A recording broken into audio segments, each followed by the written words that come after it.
Well, the new man in town was actually in town today. Cattles Ramie, Sactown Sports 1140 with new Kings head coach Mike Brown. Finally, Mike, you got into town after the Warriors, of course, win the title. You had that going on, and we've all been waiting patiently. Let me first ask you about what appealed to you about Sacramento.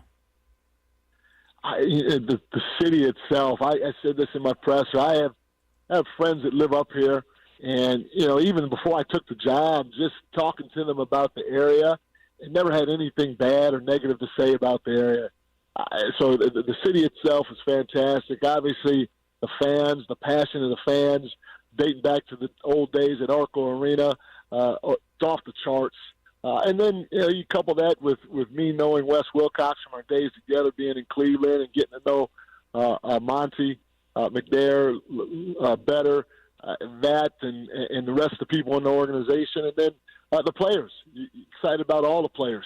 The young core that we have here is something that has a lot of potential, and I'm looking forward to getting to work with.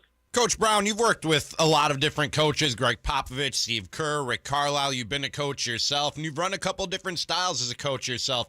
What kind of style should we expect the Sacramento Kings to run under Mike Brown?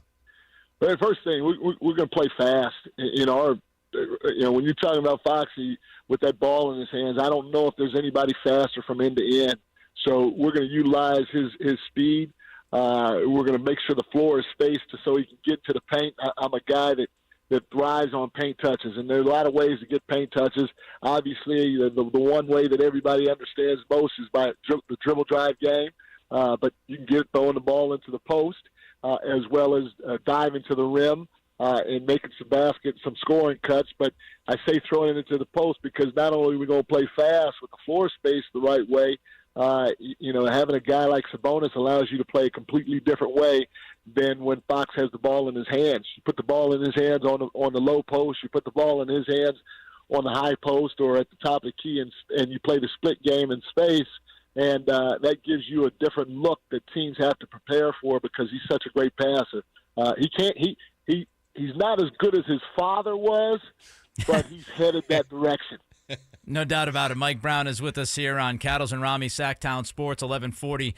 Mike, I was going to ask you about that. Your experience with Draymond. Of course, you bring in Jordy. Jordy has the history with Jokic in Denver. Sabonis, one of the top passing men in the game as far as bigs go. We should expect a lot of offense to run through him or reading too much into it, and it'll be more of a split between he and Fox. No, it's definitely a split between he and Fox because we don't want to take away Fox's ability to get down into that paint and create opportunities not just for himself but for others too. So we'll find a nice balance to make sure that everybody get a little taste of both those guys because both those guys could be highly effective for us on the offensive end of the floor. Looking at the Warriors, especially during this final series, and by the way, Coach, I'm from New England, so you hurt me. You hurt me personally by beating my Celtics. So when I see you in person, we're going to have a conversation. But looking at the Warriors, you talk about passing with Domas and you passing with Draymond, and one of the hallmarks of that offense in Golden State with Steve Kerr is constant cutting. Is it tough to get guys into that system and remind them you got to keep moving, you've got to keep moving? Yeah, it is because first of all, there's an art to it.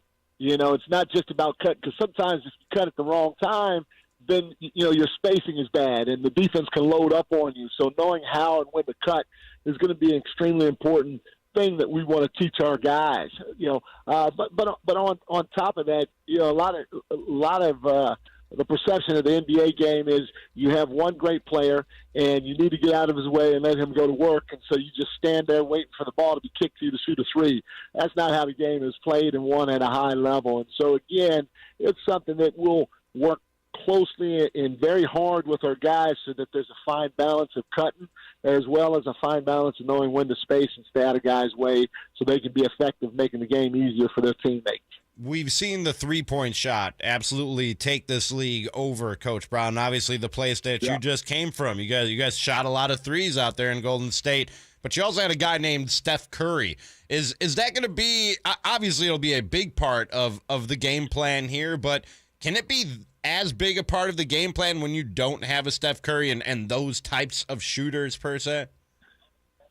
Yeah, it can, because I think with the spacing on the spacing that you can have on the floor, and then the skill set of everybody.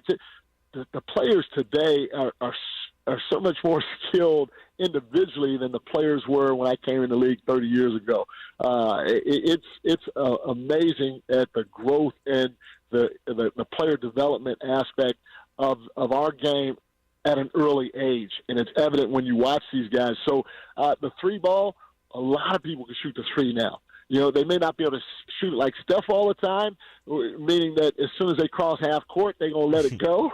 But they, they're capable of shooting it, especially if they're in their sweet spots. And so we want to get those things up as much as we can, especially having a guy like De'Aaron Fox on the floor, because I do believe he can get to that paint anytime he wants. And once he does do that, it's going to collapse the defense, and so we want our guys to be ready to let that thing go. I coached the Nigerian national team a couple summers ago, and everybody said, "Wow, you don't have enough shooting," and it's everybody's own opinion on what they think the shooting is or isn't that we had on that team. But we let that thing go in I think a 40-minute game. We let that thing go 30, 40 times a game, if not more at times. So we will shoot the three. Be ready for that, as well as play fast with a guy like Fox on our team. Mike Brown with us here on Sactown Sports 1140. Mike, you talked a lot about offense so far. You're known as a defensive coach first. How do you get guys like De'Aaron Fox, who seemingly has all the tools to be a good defender consistently? How do you get a guy like that to buy in consistently and do what you hope he can do on that end of the floor? Well, the biggest thing is the one thing I've always thought about Fox from afar, and even working with him during that Adidas Nations camp back in the day, is he's a competitor. A lot of times guys come in this league and they don't necessarily know how to bring that out of them on a night-in, night-out basis. That's my job to help him in that area. But I know he's a competitor, and that's what the biggest thing, in my opinion, that you need from your guys to bring to the table. If you got that competitive spirit, you're going to have a chance to be great defensively, because from there, it's all about trust, it's all about effort, and it's all about communication. And then on top of that, we'll have a good system that they all have a great feel of that can help them along the way on that end of the floor. How much has Mike Brown changed as a coach since the last time you had the opportunity to be the head coach for a team? I feel like I've changed a lot, but I'm no different than, in my opinion, most other people out there. You go through life experiences, not just basketball experiences, but you go through life experiences, and sometimes you come across some things that help you grow that are great, and sometimes you come across some things that are not so great that still help you grow. And so to evolve like that throughout the course of time, again, makes you more ready for the next situation that you get in. And so there are a lot of different areas, in my opinion, that I feel like I've grown or changed in. Probably the biggest one is I'm more balanced. Whether it's on the floor or off the floor, I'm more balanced with everything that I do. Coach, how much did you talk about that fourth pick and the plans for this offseason and the discussions leading up to taking this job?